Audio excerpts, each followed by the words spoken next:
Hezkuntza Departamentuaren lan ildo nagusiak legegintzaldi hasieratik indarrean dagoen akordio programatikoak markatzen dituela argi utzi nahi dut ere bai, eta beraz, 3 urte hauetan hartu diren erabakiak datoz akordio horretan jasotako konpromisoekin betetzera.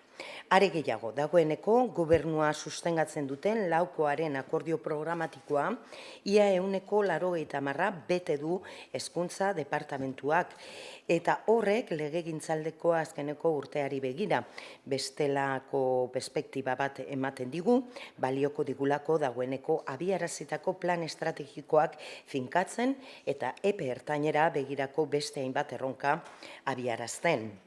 Nafarroako hezkuntza sistemaren defentsa izan dugu oinarrian. Lomceri ez esatetik hasi zen konpromiso hori.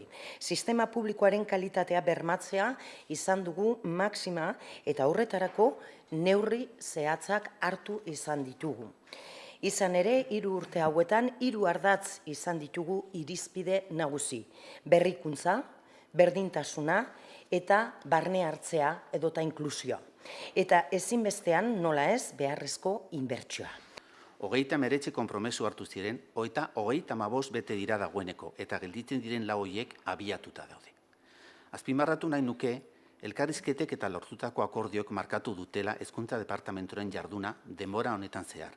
Alde batetik, mahai sektorialeko gehiengoarekin lortutako akordioa legoke, bestetik itunpeko ikastetxeekin lortutakoa, eta urte anitzetarako bi finantziazio akordio handi, Nafarroako Unibertsitate Publikoarekin sinatutakoa, eta Tuterako Fernando Rematxa goi mailako musika konserbatorioaren finantziazioa bermatzeko lortutakoa.